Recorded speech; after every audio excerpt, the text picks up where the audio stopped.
this is an iHeart podcast. Guaranteed human.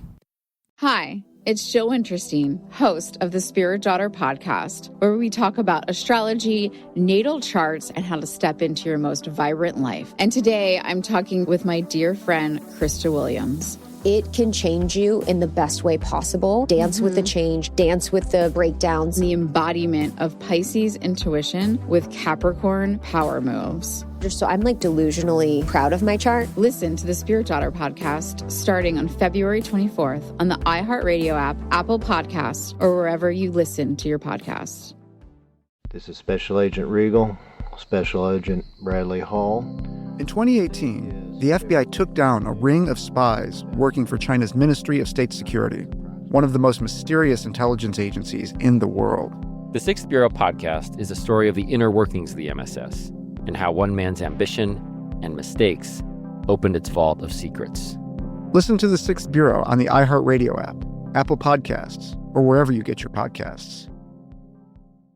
I'm Amanda Knox, and in the new podcast, Doubt, The Case of Lucy Letby, we unpack the story of an unimaginable tragedy that gripped the UK in 2023. But what if we didn't get the whole story? Evidence has been made to fit. The moment you look at the whole picture, the case collapsed. What if the truth was disguised by a story we chose to believe? Oh my God, I think she might be innocent. Listen to Doubt, The Case of Lucy Letby on the iHeartRadio app, Apple Podcasts, or wherever you get your podcasts. I'm Nancy Glass, host of the Burden of Guilt Season 2 podcast. This is a story about a horrendous lie that destroyed two families. Late one night, Bobby Gumpright became the victim of a random crime. The perpetrator was sentenced to 99 years until a confession changed everything. I was a monster. Listen to Burden of Guilt Season 2 on the iHeartRadio app, Apple Podcasts, or wherever you get your podcasts.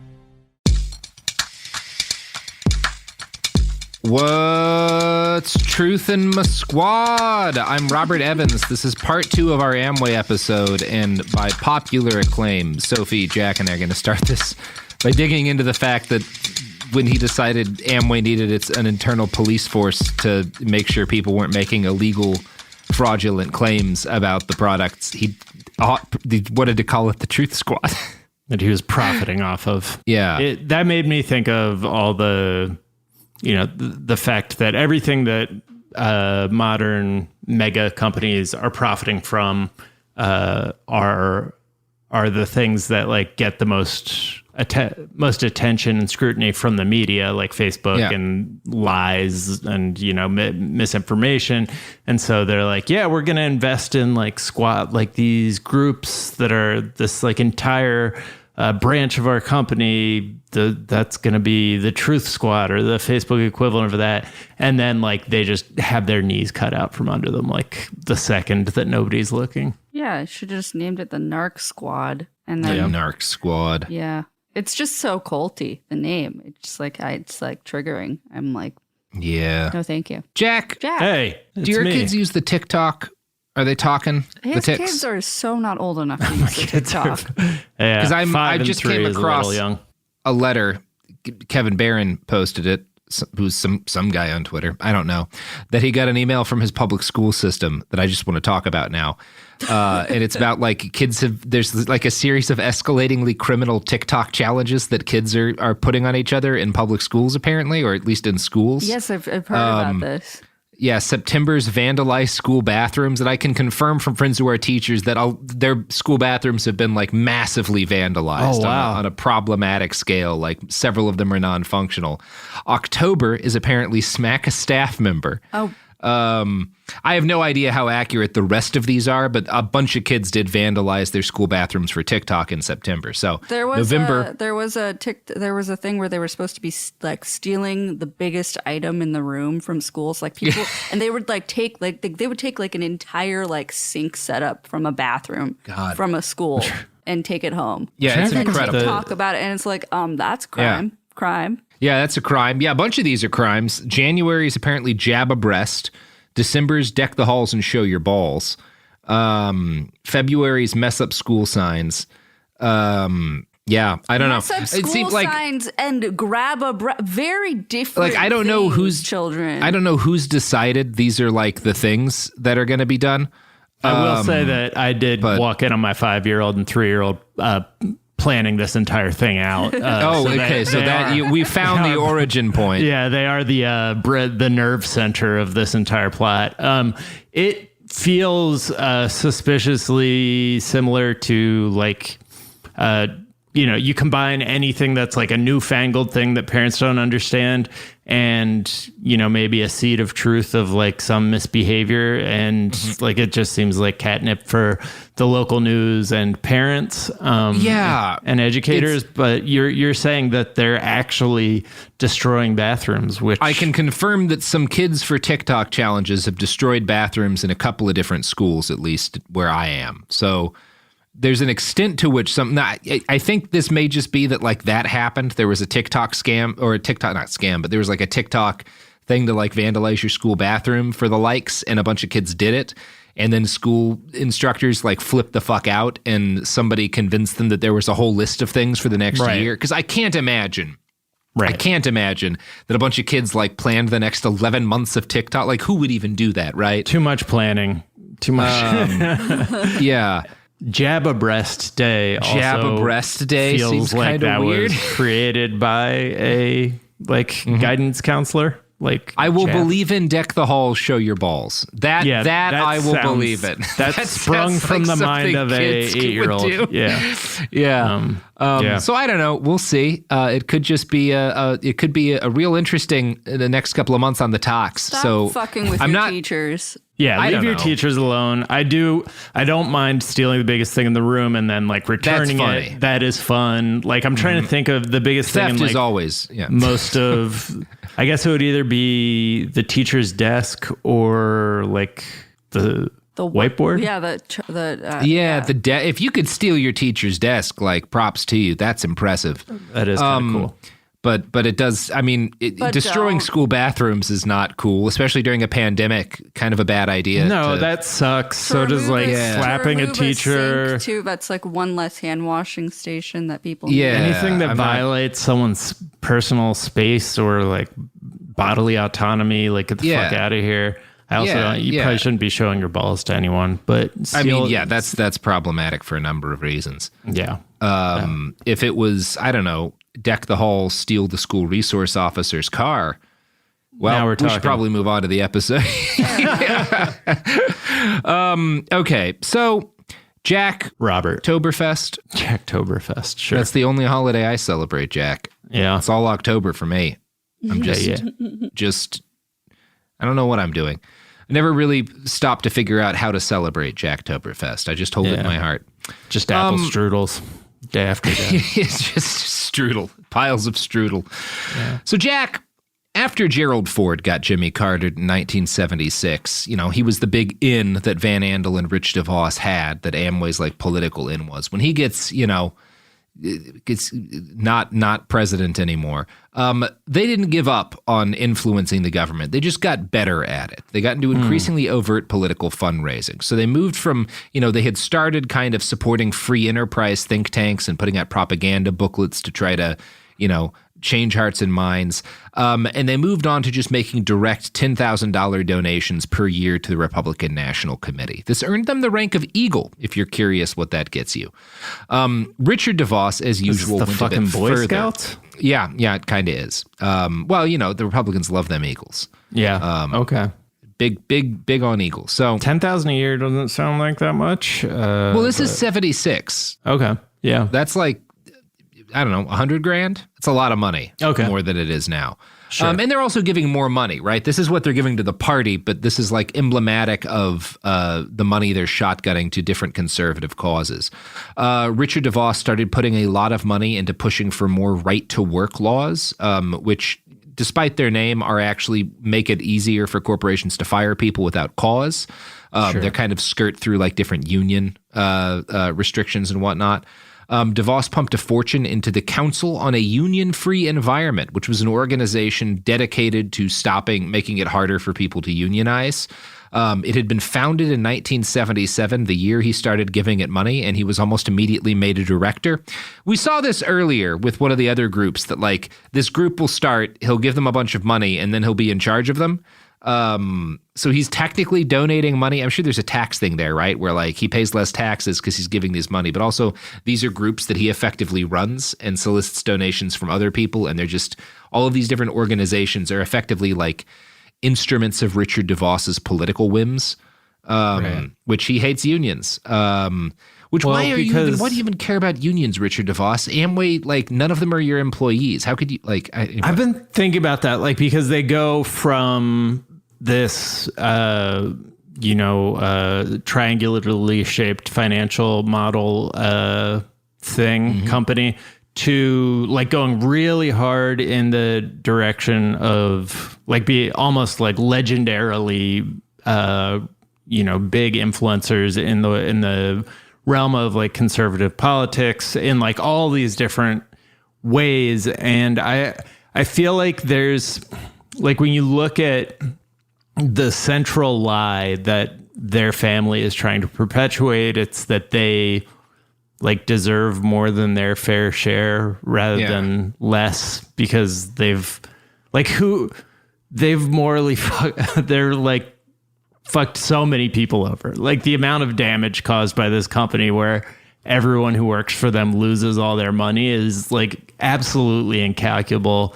And so they have to convince themselves that not only that's not bad, but that they are worth like billions times as much as other people. And I think one of the ways they do that is by believing that everyone is lazier than them. And so it's unions would make it easy for people to be lazy. And so like, it's laziness at scale. Yeah. And it's just trying to like perpetuate this lie across generations, like to make it so that reality like bends to like kind of your warped like hope.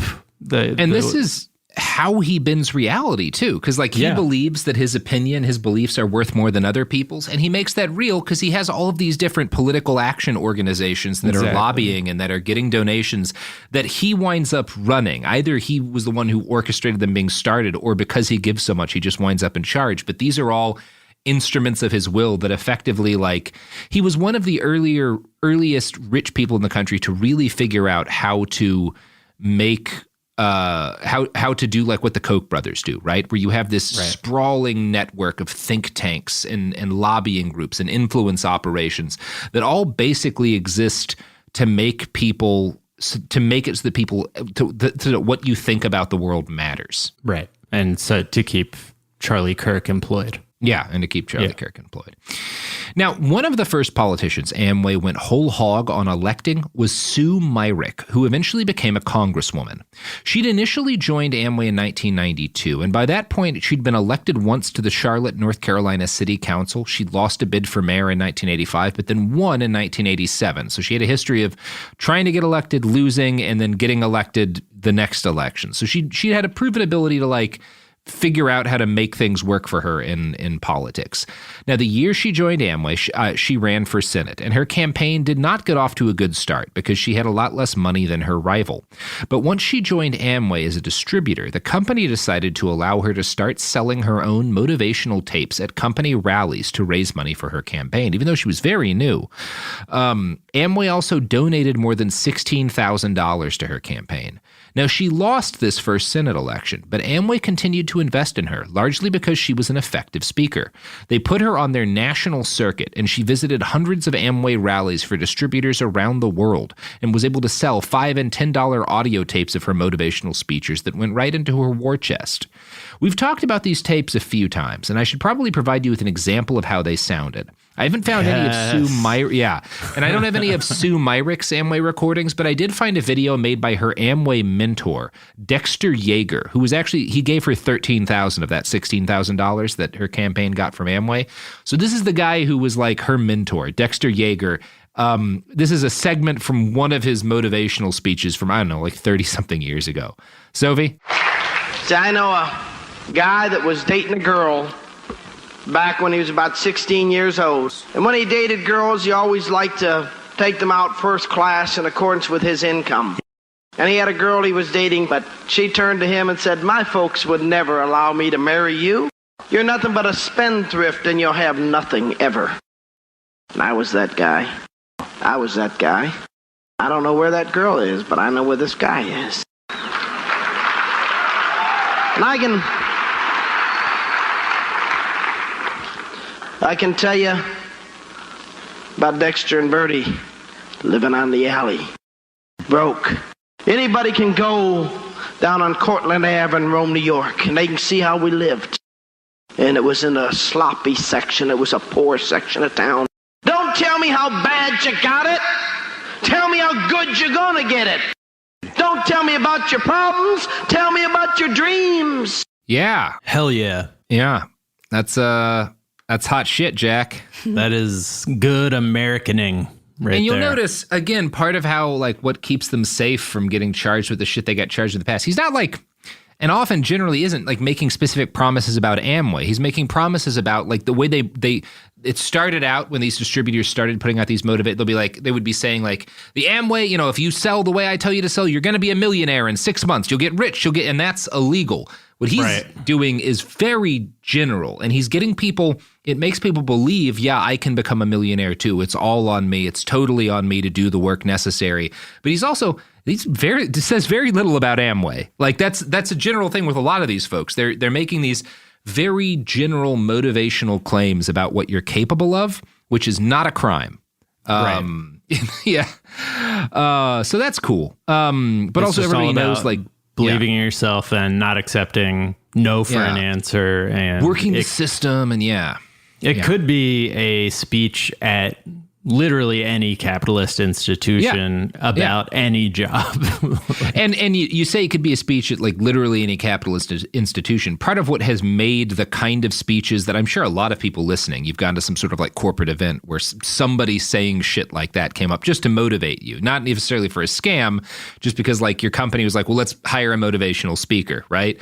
The reason they all sound like Dexter Yeager is because they're all copying guys like Dexter Yeager and other people at Amway, right? Like they helped invent the concept of these kinds of motivational speeches that are now everywhere, you know? And there's other people too. I don't want to, like, pretend like this all came from his mind, but this is really when this shit starts happening, the 70s and 80s, and by the 90s, it's a finely tuned machine. So Sue's doing the Amway circuit. She's selling tapes, probably a lot like what we just played, but with, you know, a lady.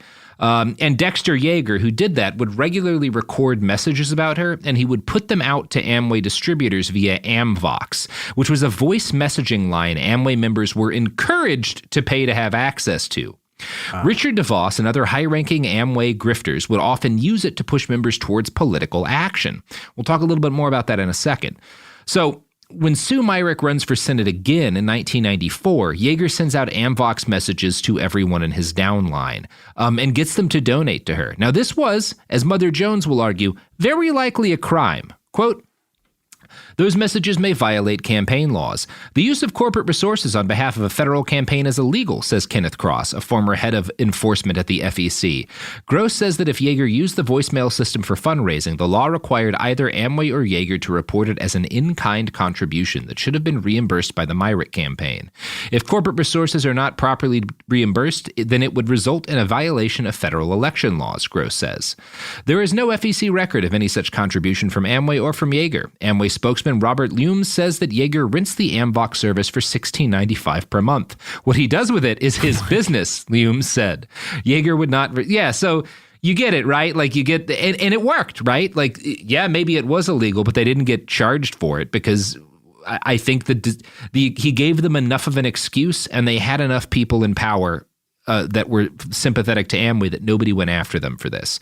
And the messages worked. A review of the FEC filing shows that at least 171 Amway distributors and family members, 143 of whom did not live in Myrick's home state, gave Myrick's campaign more than $178,000 in 1994. That is election. When you're talking about like a Senate race like that, that's enough to tip a fucking election. Right.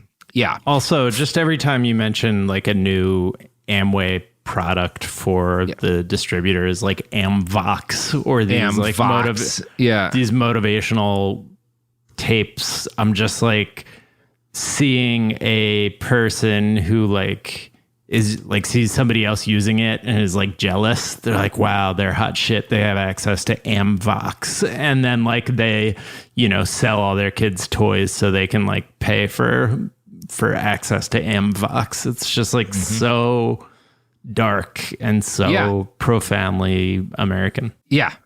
Dark and profoundly American is the Amway motto. Yeah. Now, flush with real cash this time, Sue Myrick won her Senate campaign.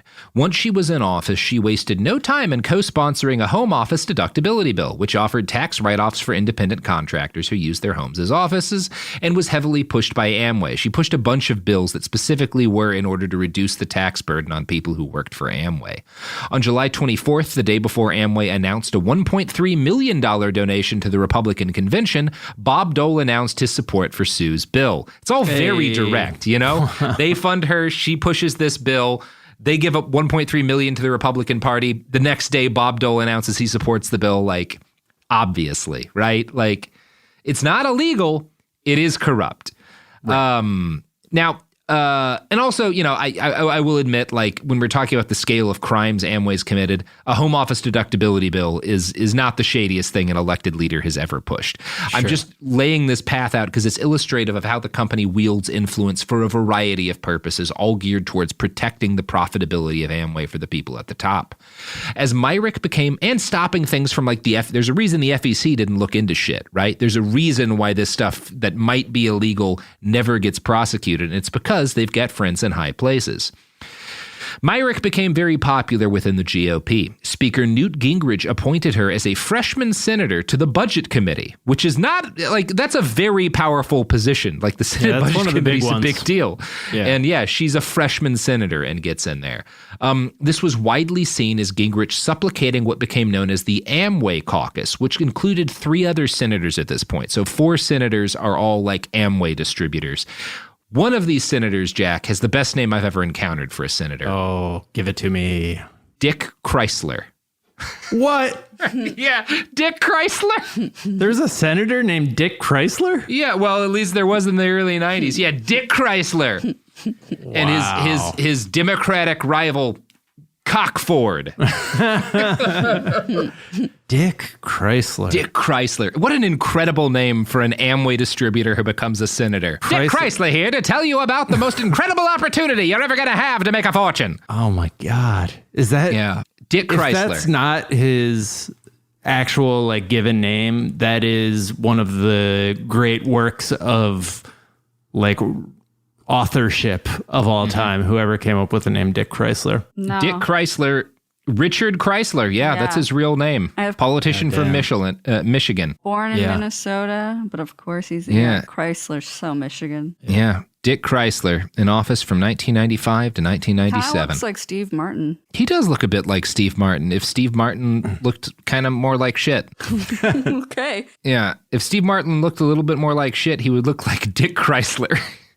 He does. Just with like he looks like Steve Martin got tanned by just on his forehead though. Just a forehead tan. Just like haphazardly had himself like sprayed with brown face or something. It's amazing because the way the shading looks in this photo, he's clearly a white man, but it also looks like he's wearing white face because of how shaded the hair, his skin, and like his scalp is. What is happening? Nobody taught him how to correctly blend his makeup. Yeah. What a fascinating looking man. Also, the person who succeeded him had an incredible name, Debbie Stabnow. Wow. This is just like gold mine. Yeah. What an incredible Michigan. Something's going on with people's names in fucking Michigan. The state of Michigan. Shout out to Michigan for some entertainingly named legislators, at least one of whom was a corrupt Amway shill. So Amway acknowledged the existence of the Amway caucus. In fact, they kind of celebrated it. Company lobbyist John Gartland told Mother Jones that the caucus would meet with him to discuss legislation or set up conversations between senators and high-level Amway distributors. Quote, "We'll tell them Amway's opinion. We can't guarantee their votes, but they love Amway." There we go. And so long as the Amway caucus voted the right way, they could count on a virtually limitless source of funding from Mother Jones. Karen and Craig Jones, both former distributors, attended one rally where Sue Myrick spoke. She got up with her husband and said, "You're the kind of people we like," Karen says. After Myrick's speech, Amway leaders passed around buckets for contributions and asked donors to write their names and the names of their Amway sponsors or upline on the envelope. Karen's husband, Craig, adds, "It wasn't like you need to do this or else. It was more like if you're smart and you want your business to grow, I'm sure your upline was aware if you gave or if you didn't." So that's fucked up, but not illegal. Not illegal. It's all just social pressure and like building out this kind of network of like this community where the cool thing to do is to just buy into this thing and give people who are richer than you all your money. It's just basically I wouldn't be shocked if like the Republican Party like saw this and was like, we've got a future. They did, Jack. Yeah. Spoiler, Amway kind of helped create the modern Republican Party. And Beautiful. this is the process. This is what's happening. Because they're also, again, they gave $1.3 million to the 94 Republican convention. They're giving meaningful amounts of money. And Republicans are paying attention. Oh, we're getting more Republican senators in competitive districts in some cases because of Amway money and because Amway is really good at organizing funding and voting and stuff. There's a reason that Betsy DeVos was the Secretary of Education, and it's because Amway money and clout is really important to the Republican Party. They are kind of kingmakers within the Republican Party.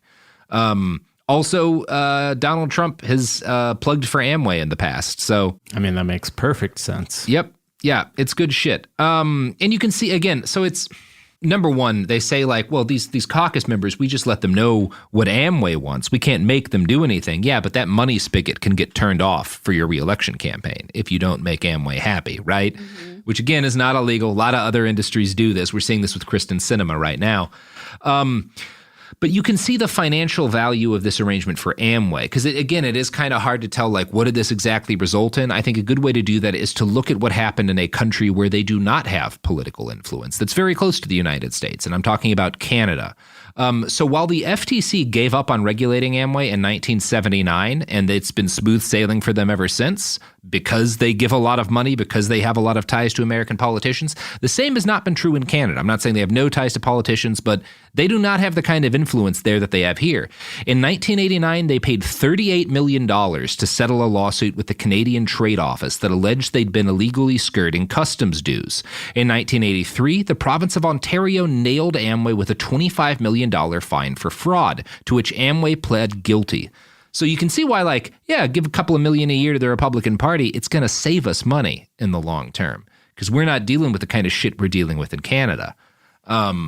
That's why it's worth it for them. And it very much is. But you know who hasn't been convicted of fraud in a Canadian court, Jack? That nice and specific. I think we can probably guarantee that that's true. Yeah. Yeah. Absolutely none of the sponsors probably of our podcast. Hi, this is Jo Winterstein, host of the Spirit Daughter podcast, where we talk about astrology, natal charts, and how to step into your most vibrant life. And I just sat down with a Minnie Driver. The Irish traveller said when I was 16, you're going to have a terrible time with men. Actor, storyteller, and unapologetic Aquarian visionary. Aquarius is all about freedom-loving and different perspectives, and I find a lot of people with strong placements in Aquarius are misunderstood. A Sun and Venus in Aquarius in her 7th house spark her unconventional approach to partnership. He really has taught me to embrace people sleeping in different rooms, on different houses, in different places, but just an embracing of the isness of it all. If you're navigating your own transformation or just want a chart-side view into how a leading artist integrates astrology, creativity, and real life, this episode is a must listen. Listen to the Spirit Daughter podcast starting on February 24th on the iHeartRadio app, Apple Podcasts, or wherever you listen to your podcasts. In 2023, a story gripped the UK, evoking horror and disbelief. The nurse who should have been in charge of caring for tiny babies is now the most prolific child killer in modern British history. Everyone thought they knew how it ended. A verdict, a villain, a nurse named Lucy Letby. Lucy Letby has been found guilty. But what if we didn't get the whole story? The moment you look at the whole picture, the case collapses. I'm Amanda Knox, and in the new podcast, Doubt, the Case of Lucy Letby, we follow the evidence and hear from the people that lived it to ask what really happened when the world decided who Lucy Letby was. No voicing of any skepticism or doubt. It'll cause so much harm at every single level of the British establishment of this is wrong. Listen to Doubt, the Case of Lucy Letby on the iHeartRadio app, Apple Podcasts, or wherever you get your podcasts. I'm Nancy Glass, host of the Burden of Guilt Season 2 podcast. This is a story about a horrendous lie that destroyed 2 families. Late one night, Bobby Gumpright became the victim of a random crime. He pulls the gun, tells me to lie down on the ground. He identified Jermaine Hudson as the perpetrator. Jermaine was sentenced to 99 years. I'm like, Lord, this can't be real. I thought it was a mistaken identity. The best lie is partial truth. For 22 years, only 2 people knew the truth, until a confession changed everything. I was a monster. Listen to Burden of Guilt Season 2 on the iHeartRadio app, Apple Podcasts, or wherever you get your podcasts. I'm Clayton Eckerd, and in 2022, I was the lead of ABC's The Bachelor. Unfortunately, it didn't go according to plan. He became the first Bachelor to ever have his final rose rejected. The internet turned on him. If I could press a button and rewind it all, I would. But what happened to Clayton after the show made even bigger headlines. It began as a one-night stand and ended in a courtroom, with Clayton at the center of a very strange paternity scandal. The media is here. This case has gone viral. The dating contract. Agree to date me, but I'm also suing you. Please search warrant. This is unlike anything I've ever seen before. I'm Stephanie Young. This is Love Trapped. This season, an epic battle of he said, she said, and the search for accountability in a sea of lies. I have done nothing except get pregnant by the Bachelor! Listen to Love Trapped on the iHeartRadio app, Apple Podcasts, or wherever you get your podcasts.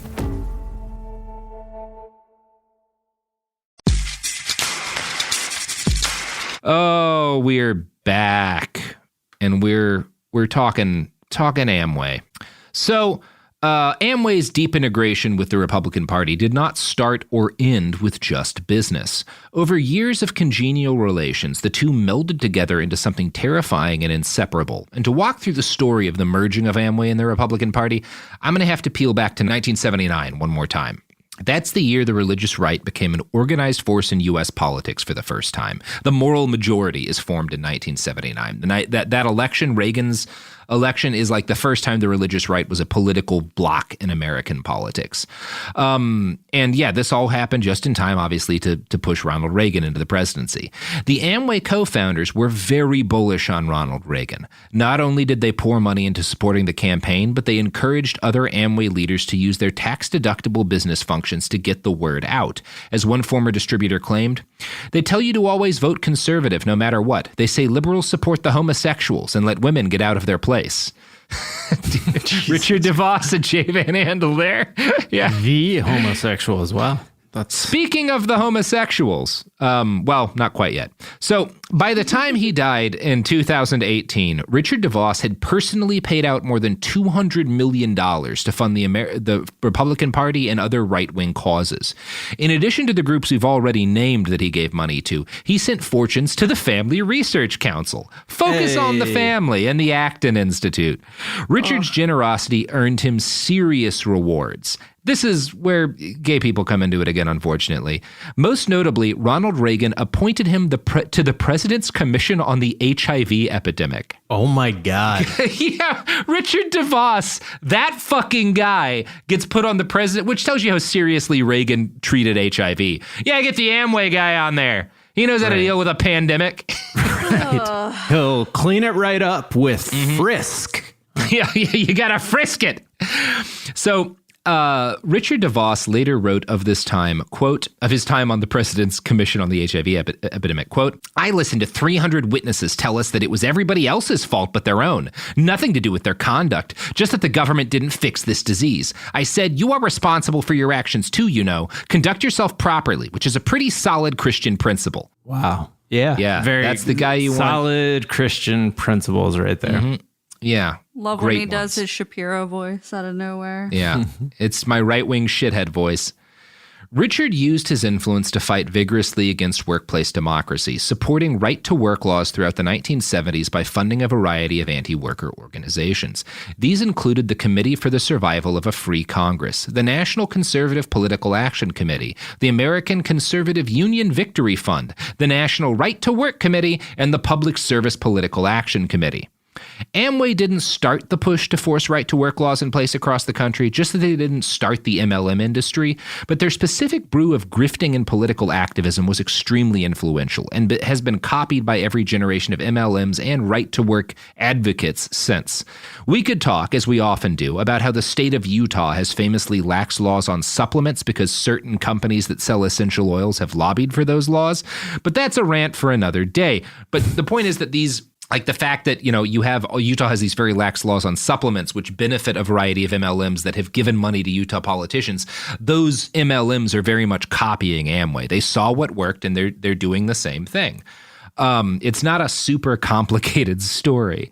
Right now, though, let's talk about another way Amway was an innovator in the field of mixing religion into conservative action and into grifting. And I'm going to quote from an article in Jacobin here.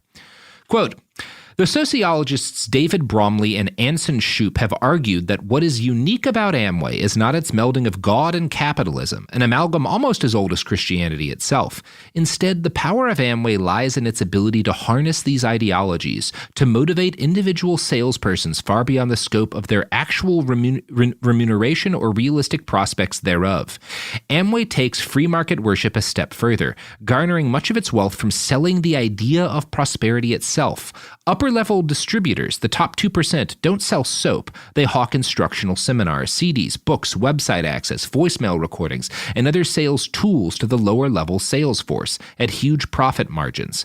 As Amway prophet and profiteer Dexter Yeager once noted when describing Amway's model, if you work just for money, you'll reach a point where you may have enough and you'll let up. We build relationships, and people don't normally quit on people who love them. That is No, it brings to mind earlier that Amway couple who got scammed out of like $50,000 in 4 years, who like sold their home and moved to be closer to their upline because you make them think that you care about them, right? That's how you get money from these people. Yeah. Yeah. You just gotta, and also you're constantly having to explain to them why they're losing money, right? So you have to just be like, I mean, if you lived closer, maybe we could like make something work a little bit better. Oh shit, you just bought the house down the street from me?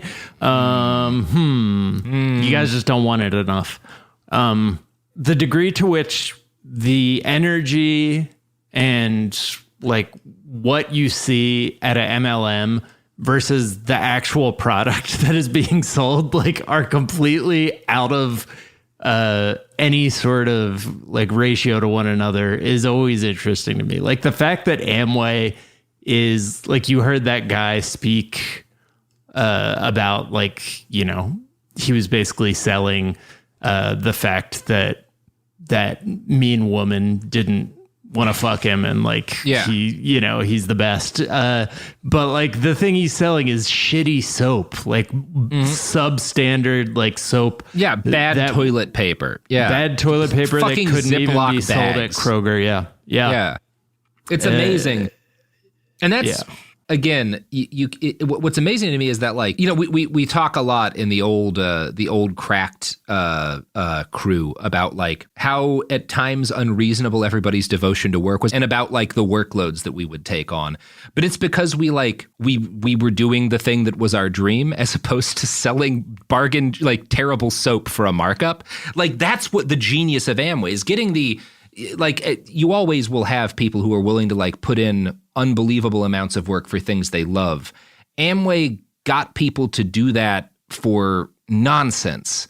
And they figured out that the way to do it was it's not about the product. It's about what these people believe about America and capitalism. And that's the thing that's hardest for me. I can imagine like doing like I can imagine selling my home and moving. I can imagine like working, you know, unbelievable hours, even doing a chunk of it for no money, which I've done before for like my novel, right? I spent hundreds of hours working effectively for free to write a novel. It's because I loved the thing.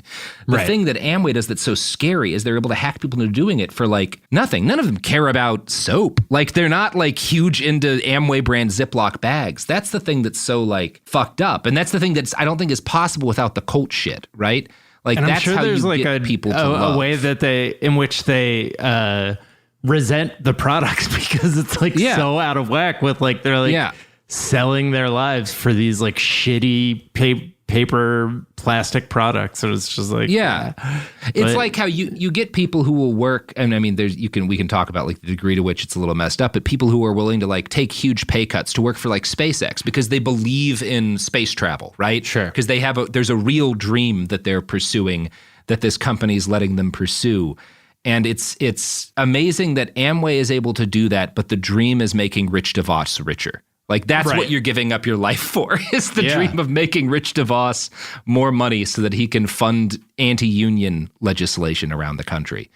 And it's like, and the central tenet is like happiness through willpower and through being able to like just kind of focus on like put on blinders to everything except what's in front of you and just will yourself to happiness, which is and it's the kind of like, this is not one of those episodes like with NXIVM where we're going to talk about a cult leader who like raped 1,000 women or whatever. Like this is not one of those episodes with like a body count, but there is what you have to, when you actually try to like the body count of Amway, it's like that one couple lost 4.5 years to it. The amount of, imagine if all of these people had either been working on something they truly cared about that wasn't just like making Rich DeVos rich, had been pursuing a real dream beyond selling soap, or that they just put that time into their families. Like it's the evil of Amway is like the cumulative, probably tens of millions of hours of human life that could have been spent making something worthwhile or being with the people they loved that was instead spent selling soap. I mean, like that's that's true. I think of a lot of current, you know, there's that essay from, I think it was like 10, 12 years ago, about bullshit jobs and just how many jobs David only Graeber's exist. essay, only exist to justify a boss having somebody to like push around essentially, and they don't contribute to the greater good of society. And in fact, like a lot of times they hurt, and like people know that, and that's doing like psychic damage. And these are like, you know, oftentimes creative people who just happen to, you know, this is where they landed. And like it's kind of hopeful because it's like there's so much time and energy and, you know, ingenious like fucking human brilliance. Charismatic people with like, you know, who are putting all of that energy and inspiration towards just nonsense. And like, so yes, we have like a World War II level problem to solve in climate change, but like, it's like the energy is there. The like capital is there. It's just a matter of like getting people to fucking put it towards something that will actually like save us. Yeah. That's the thing that's, and I wonder, because I guess I have a debate in my own head. What's sadder, the person who works a bullshit job that exists to like give someone an underling or to perform some other meaningless purpose and knows it? Right. But at least like you're making money, right? And oftentimes a lot of money. A lot of bullshit jobs pay you well, as opposed to a bullshit job where you give up everything in order to make someone else rich and you do nothing for society or for yourself, really. That's the sad one. That's the sadder one. That's because definitely the sadder one. You're right. Yeah. They don't even get to like, do the thing that makes them happy while pretending to work, like, work on their novel or fucking knit or whatever. I do know a lot of people who work what they admit are bullshit jobs and are perfectly happy. Because, it's my, I do 40 hours a week. I spend half the time like reading a book anyway. And then I come home and I get to live my life. And it's like, well, fine. That's not the best human beings could be, but like, whatever, like everybody makes compromises. Yeah. As opposed to, I don't know. This has been a long, like, existential digression about what's, like, horrifying about Amway. It's not one of those things where I could say, like, Amway's evil because they killed X people or because the founder was a child molester. It's Amway's evil because of, like, gaping maw that swallows human potential. Yes. That's right. And just like the hope in that person's face when I keep coming back to Voxway or Amvox, and like the person Amvox. just like being like, I'm gonna buy Amvox and all my problems are gonna be over because that is me leveling up and this is the way. And then they sign up for this and get to call in and just like have somebody tell them to buy something else. Or give money to Sue Myrick so that she can lobby for Amway. Oh my God. Yeah, it's bleak. It is. I do wish I had access to a reputable independent biography that talked to folks from Richard DeVos's early life and from Jay Von Andels. All Amway publications I found note that both of their families were religious. Obviously, they both went to like a religious private school. But I don't know like to what extent evangelism was they were huge about it within their jobs at Amway. They were big about like the pushing evangelism. I don't know the degree to which they actually believed in anything. Was this just like a convenient way for them to cloak their radical free market ideology? Or was it like critical to their self-perception that they believe God wants me to have this wealth? Because there's certainly a lot of like people who are like that, like prosperity gospel stuff. I don't know what these people actually believed. And I just don't have the kind of insight into their early lives to know like how much of this was maybe directly what they were raised to believe as opposed to something they came up with, post hoc I just don't know. The purpose of religion in Amway, though, as in the modern Republican Party, is to render debate over economic and political issues impossible. If capitalism is a system made by people for the benefit of a segment of the population, then it can be criticized. It can even be altered or abolished entirely in order to build, either make it better or replace it with something better. If capitalism is a system made by people, it can be changed or removed, right? But if property rights and the free market are divinely inspired, and the United States was chosen by God to be a Christian nation specifically to protect free enterprise and the property of the wealthy, well, then there is no room for debate. Then it's holy to be an entrepreneur, right? Which is now kind of a Republican gospel, but it was really introduced in a big way. Again, these are not the only people. As we talk about like the religious right, this is part of a broader movement. But Richard DeVos is one of the major people pushing this. He's a huge part of why this is so prominent because he's got, number one, the money to be that influential. Again, $200 million over his lifetime that he put into pushing these causes. It seems accurate to say, though, that Amway was initially, before it became as big as it was, a lot less religious than it became, just as it was initially less political than it became. The process of both started in the 1970s, when Von Andel and DeVos became very wealthy, and by the early 1990s, Amway meetings had taken on the characteristics of a revival gathering. One distributor told a journalist at the time after a meeting, quote, "It wasn't like any church I'd ever been to. I saw people professing their faith in Jesus Christ and not ashamed. I didn't see one person who reached high levels who didn't acknowledge the Lord and give him credit for the success." Now, there are a lot of Amway horror stories you can find online. Reddit in particular has a whole community, the anti-MLM subreddit, with nearly 750,000 members that's dedicated to telling stories from different MLMs, and there's a lot of Amway stories there. I want to read one that I think does a good job of laying out the culty nature of the company, like where the kind of entrepreneur stuff intersects with just straight up cult shit. Quote, my ex-husband got involved in Amway. Every cent of our minuscule budget in our 20s was spent on expensive products, training materials, and conferences. I made it clear that it was his thing, that I didn't want to be involved. I tried supporting him in meetings, but there was always a pressure to convert me as being an unsupportive spouse. He argued with me that the hours I spent commuting to university to complete post-grad studies could be better spent prospecting new sales for him.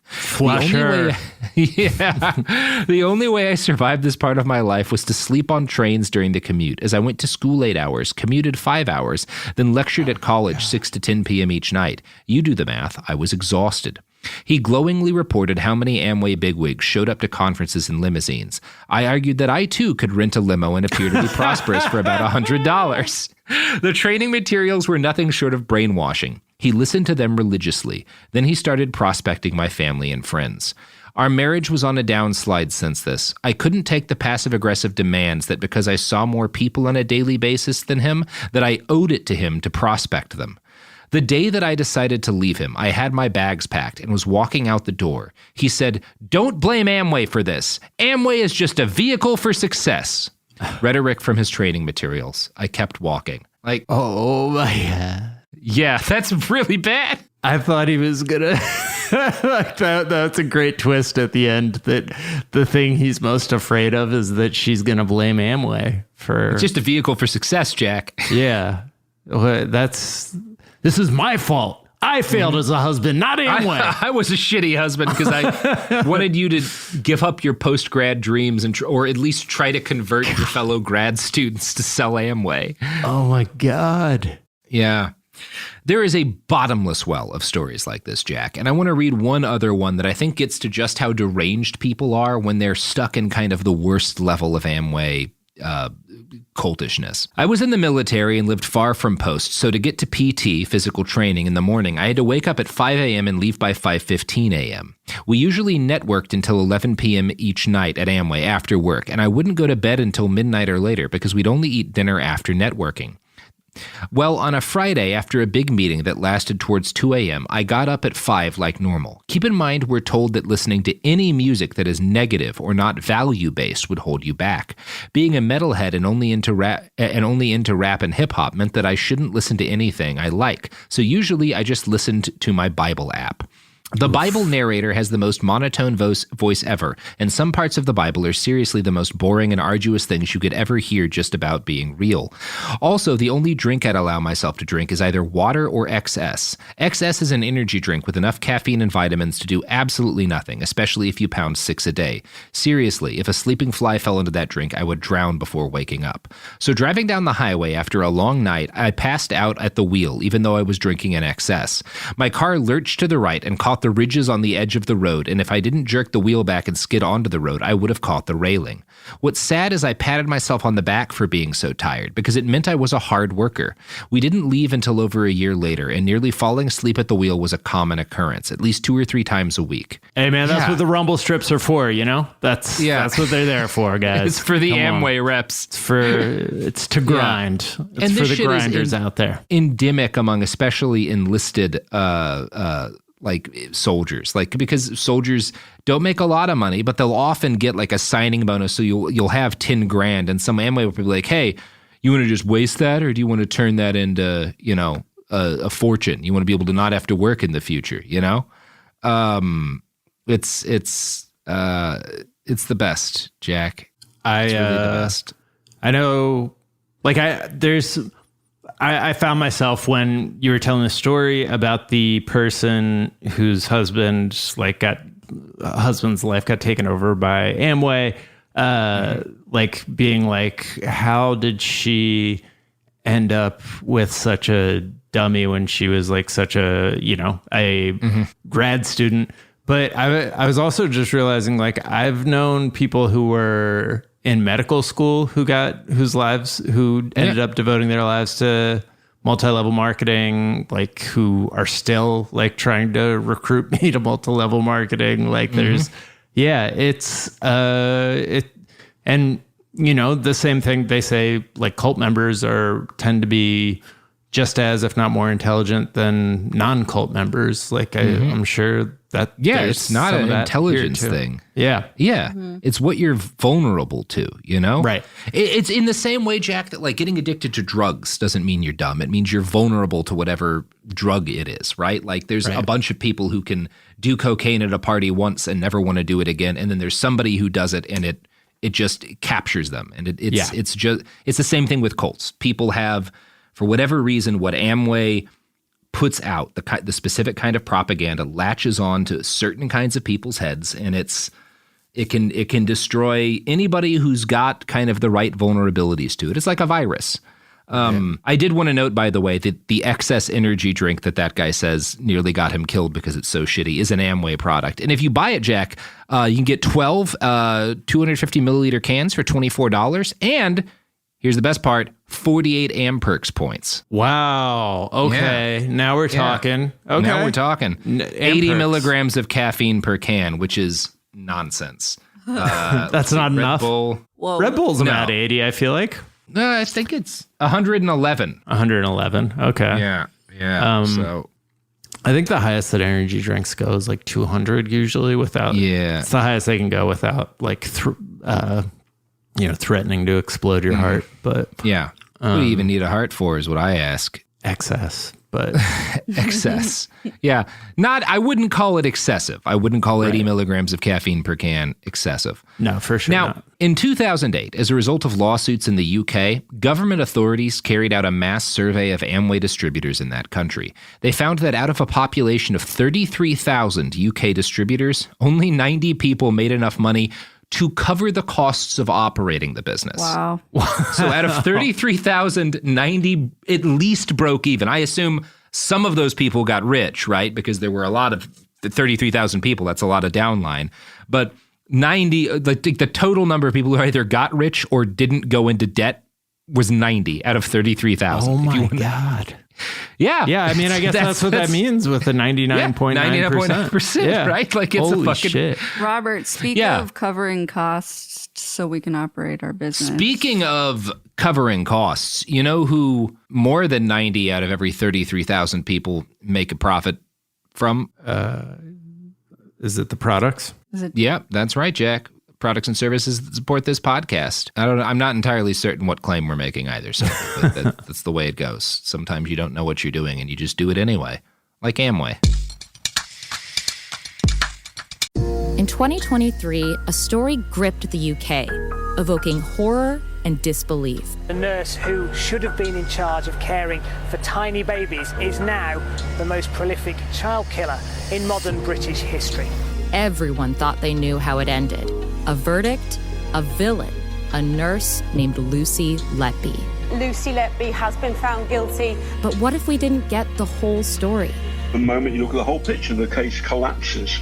I'm Amanda Knox, and in the new podcast, Doubt, the Case of Lucy Letby, we follow the evidence and hear from the people that lived it to ask what really happened when the world decided who Lucy Letby was. No voicing of any skepticism or doubt. It'll cause so much harm at every single level of the British establishment of this is wrong. Listen to Doubt, the Case of Lucy Letby on the iHeartRadio app, Apple Podcasts, or wherever you get your podcasts. Hi, this is Joe Winterstein, host of the Spirit Daughter podcast, where we talk about astrology, natal charts, and how to step into your most vibrant life. And I just sat down with a Minnie Driver. The Irish traveller said when I was 16, you're going to have a terrible time with men.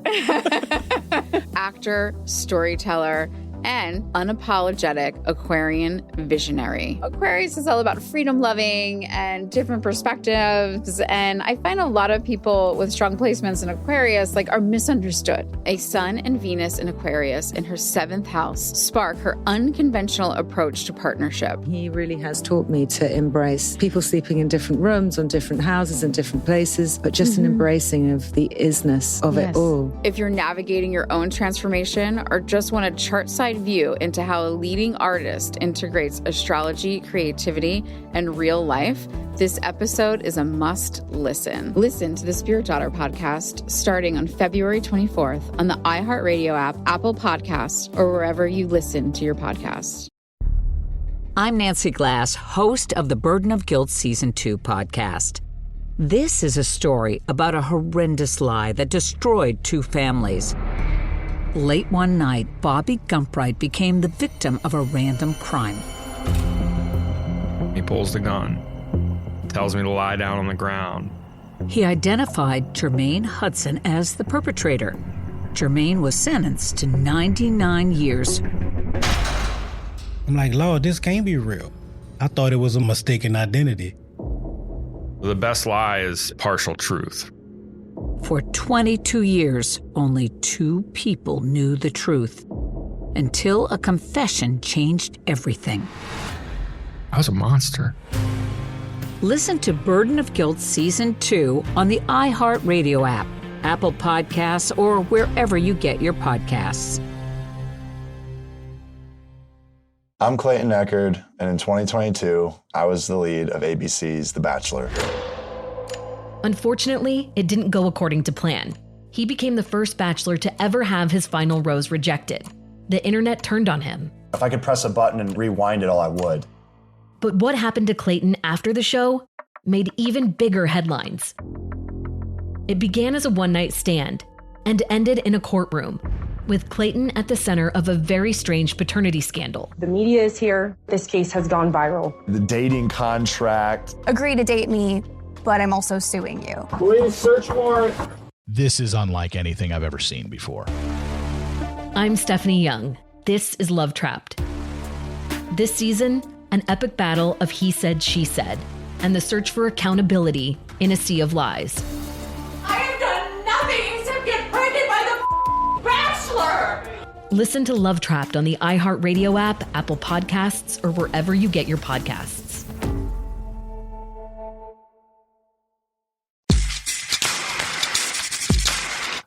We're back. And yeah, so let's so yeah. Yeah, thank you, Jack.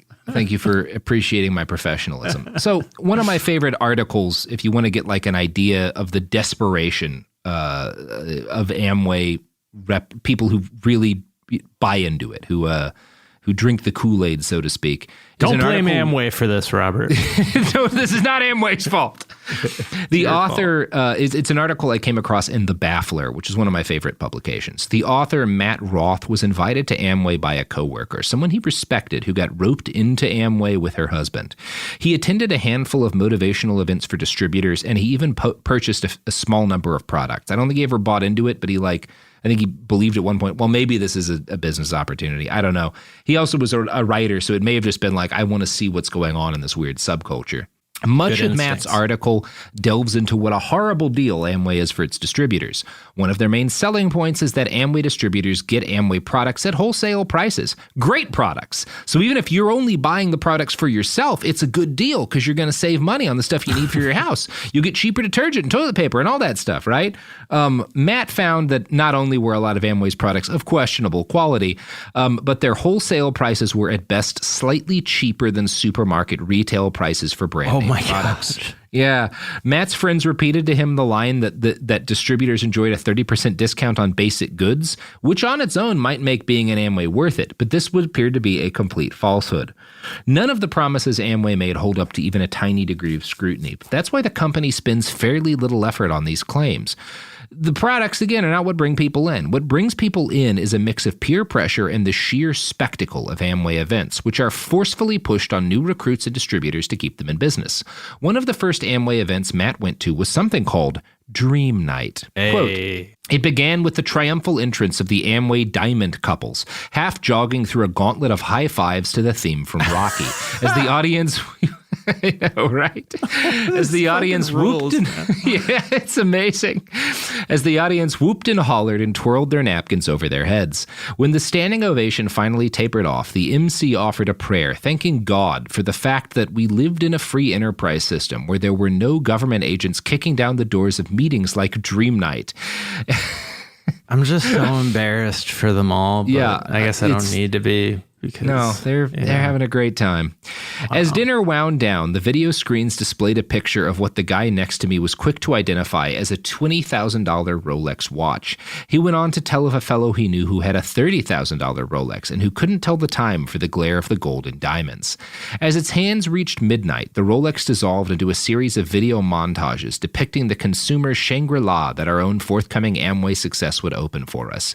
We leered as a day in the life of a typical job holder. All alarm clocks, traffic jams, and dingy cubicles was contrasted with that of an Amway distributor who slept in and lounged the day away with his family. We gawked hungrily as real-life Amway millionaires strutted about sprawling estates, proudly referred to as family compounds, and explained that such opulence was ours for the asking. We chortled as a highway patrolman stopped an expensive sports car for speeding, only to ride away a moment later with an Amway sample kit strapped to his motorcycle. Our laughter became a roar of delight as the camera zoomed in on the sports car's bumper sticker. Jobless and rich. Wow. Yeah, and that, Jack, gets to one of the things I find most interesting about Amway and its place in our culture. Richard DeVos was the ultimate cheerleader of the side hustle, grind-set capitalist attitude. He was a man who got famous saying stuff like this. If I had to select one quality, one personal characteristic that I regard as being most highly correlated with success, whatever the field, I would pick the trait of persistence, determination, the will to endure to the end, to get knocked down 70 times and get up off the floor saying, here comes number 71, which is a great thing to get people to believe if you want them to spend years giving all of their money to Amway. Rise and grind, get my paper up. All that, so Amway's a huge originator of that attitude, of the grind, so you got to grind attitude. But also, at the same time, a massive amount of their propaganda revolves around the idea that there's basically nothing worse than having a job. And I want to read a quote from Amanda Montell's book, Cultish, next. Quote, at Amway, the world's biggest MLM, anyone who works for an employer as opposed to an upline mentor is said with disdain to have a JOB, or jackass of a boss. When you work for someone else, you will never get paid what you're worth, Amway's recruits are all taught to say. To MLMers, the word entrepreneur represents not just a career, but a morally superior way of being in the economy, comments Nicole Woolsey-Biggert, a UC Davis sociologist and author of Charismatic Capitalism, Direct Selling Organizations in America. MLMs gaslight you into believing that if you follow their flawless system and don't succeed, there is simply something wrong with you. Every willing and hardworking person can be successful in this business. A good system always works, is a thought-terminating cliche pulled from Amway's handbook. There are countless MLM vision boards all across the web featuring emotionally manipulative platitudes like, people often fail in MLMs before they ever begin because the approach is from the head, not from the heart. And I really hate when broke people who don't work complain about being broke. #billionaire mindset. In an article titled Top 50 MLM Quotes of All Time, the website onlinemlmcommunity.com showcases a litany of misattributed inspirational quotes, including this axiom falsely associated with Winston Churchill. The pessimist sees difficulty in every opportunity. The optimist sees opportunity at every difficulty. As if the British statesman's successes had anything to do with direct sales, or even if the quote were really his. Yeah. Right. I mean, it's like, Churchill or Einstein. If you want to just make your quote sound like it's smart, just give it to them. I'm pretty sure they did not speak in like quippy reversals of phrases. Winston Churchill was, for one thing, when he was witty, a lot wittier than that. Amway is essentially the arch cult of American capitalism, and it's now spread across the world and into the highest levels of power. Its allure comes from both a religious worship of capitalism and a bald-faced admission that the realities of life under capitalism are unbearable. Amway's pitch doesn't work if you don't think one of the worst things possible is to work a job all your life, right? Wow. That's a key factor in why their shit works. The solution to how nightmarish it is to live in the economy is to leave the daily grind and instead work yourself to the bone to make your Amway dreams come true, so that one day you can quit working and give speeches to cheering crowds while light shows play. It's an incredible grift. Richard DeVos died on September 6th, 2018 at 92. He was worth more than $5 billion. Yeah, he died like the 200th richest person in the world at the time. Jay Van Andel died in 2004 of Parkinson's. His family today is worth $4.7 billion. I'm sure you all know of the DeVos clan and have been waiting for the moment where we discuss them. Now, one thing I find interesting is that when Rich died, he was worth $5.1 billion, and today the family's worth an estimated $5.4 billion. So they've gone up by about $300 million since 2018 when he dropped.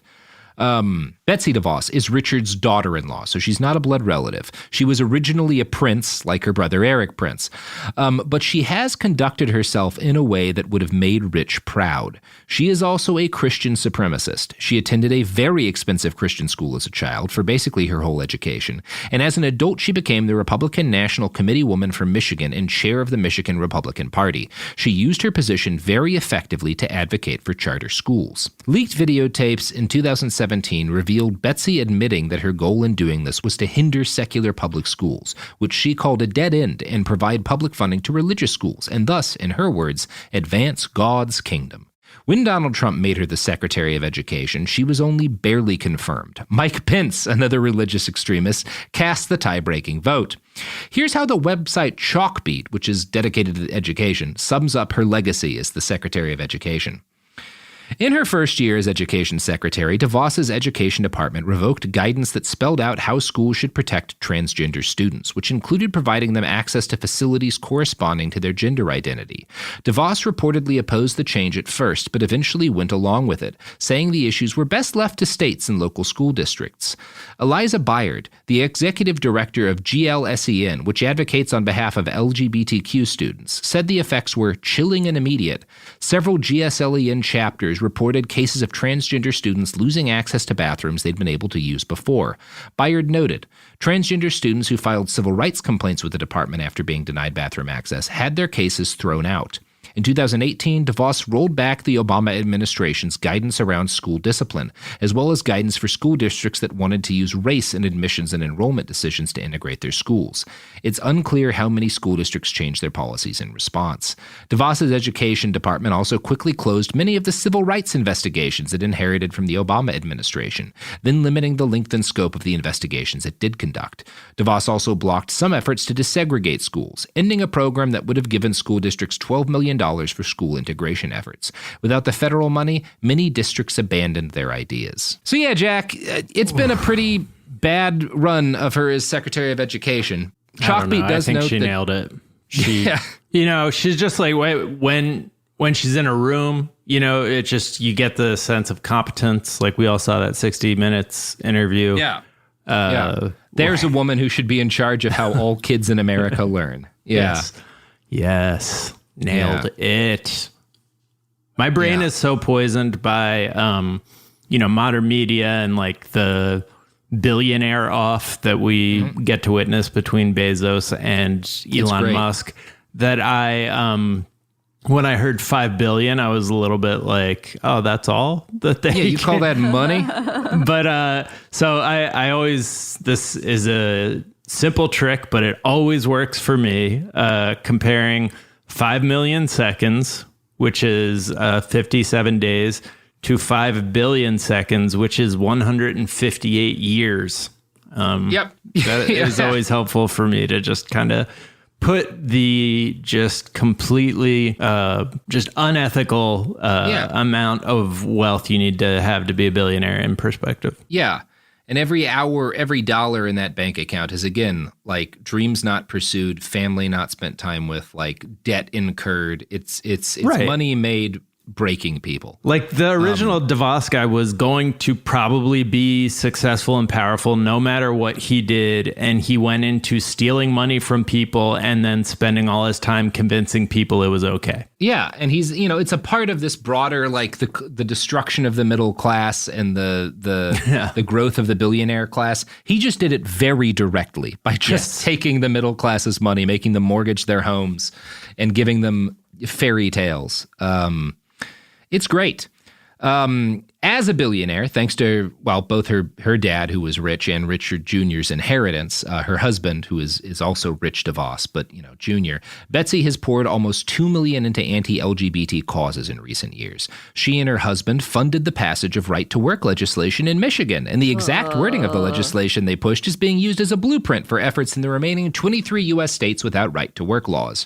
We can all be grateful that Betsy's general legislative incompetence, which was matched by the incompetence of the Trump administration, meant that she failed in many of her goals. Charter schools were not massively expanded. Department of Education funding was not cut to a massive degree. The most sweeping changes she supported required an entirely compliant Congress, and we as a nation just weren't quite ready to end public education yet.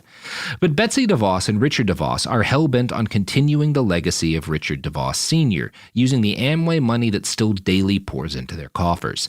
They see this wealth as entitling them to rule over the rest of us. Yep. In 1997, Betsy wrote a column for the magazine Roll Call, where she made this very clear. Quote, "I have decided to stop taking offense at the suggestion that we are buying influence. Now I simply concede the point. They are right. We do expect something in return."